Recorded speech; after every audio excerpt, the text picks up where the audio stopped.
Well, welcome to St Andrews, welcome to the old course, welcome to the most famous bridge in golf. It's an absolutely glorious day. Believe it or not, it really is Scotland. I've never seen weather like this in 80 years of coming to the Alfred Dunhill Links Championships, and that's why the Dan Nicholl show is here, to catch up with the golf and to catch up with two really cool guys. Brian O'Driscoll, the Irish rugby legend, and a man with probably the coolest wingman in history, and Alan Hansen, the Liverpool great, who most Liverpool fans would suggest could probably get back into the starting lineup today. Two great golfers, two great sportsmen, and an absolutely perfect place to chat to them. The university town of St Andrews is absolutely charming and is famous, amongst other things, for its ruins. Basically, this was built about 800 years ago, which I think was when Paul O'Connell made his debut. He had like 15 or 20 caps at that stage. It's actually not quite as tall as Paul O'Connell's house, but in a similar state. After strolling through St Andrews, time to catch up properly with Brian. Well, welcome back to St Andrews, where, believe it or not, we are in Scotland. A magical place to be, especially when the weather's like this. It's always brilliant being back here. You know, like last year was just one of the best weeks ever, and now to get back here and this weather and the course in the condition it's in, we're properly spoiled. What's Brian O'Driscoll doing now, life after rugby? A variety of different things. I do a bit of TV work. I have a radio show that I'm involved in at home. I have my Ultimate Rugby app that is probably the day job, working out what the future holds. And in the meantime, I'm having some fun and getting to play in great events like this is a real treat. The one person who was at St Andrews, not here anymore though, probably the single greatest wingman in history. No, he's not. He's left St Andrews a few years. Yeah, when we were playing Barbarians in 2002, I think, 2004, just before we went to tour to South Africa, we came up to St Andrews and we were staying here in Murrayfield. We beat the Scottish and Prince William came in and congratulated, shook everyone's hand and went around and said, you know, great, we might see you out later on. So we didn't think much of it. And so we're in a bar up the road here, one of numerous bars that we were in. Don't tell me what they look like now. But I was chatting to a girl at the bar and she was really having none of me. She was kind of giving me a lot of the back.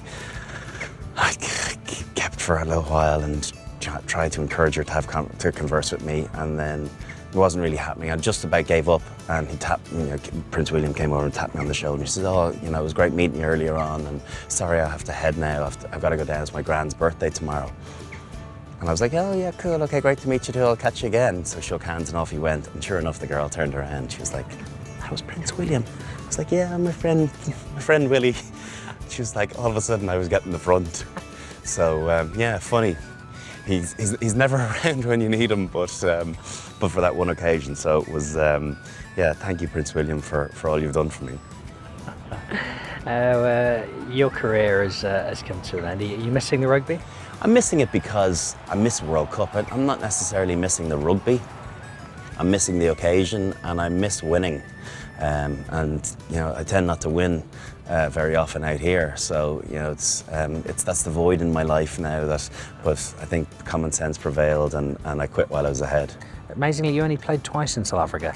Tony, I've gone to South Africa a couple of times, is a bit of a disappointment, but fond memories all the same. Even though we didn't win any Test series over there. Spent some time in '04 down in Camps Bay after the second Test in Newlands.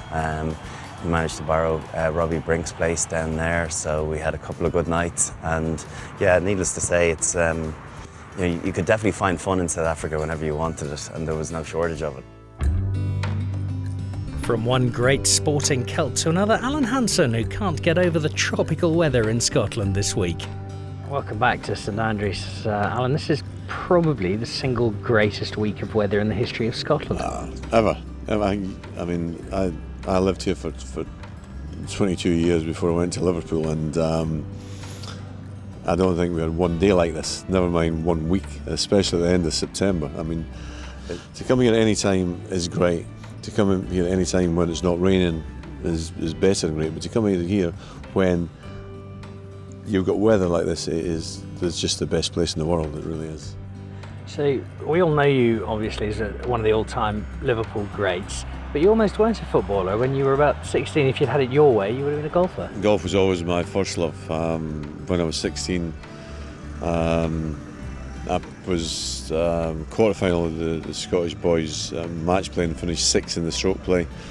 I was in the Scottish boys team in 1972, and I actually packed in playing football for about 9 months to concentrate on the golf, and unfortunately, or fortunately, whatever way you look at it, I was never quite good enough, and I came back playing football, and the rest is sort of history. I mean, I was always better as a footballer, but golf was always my first love.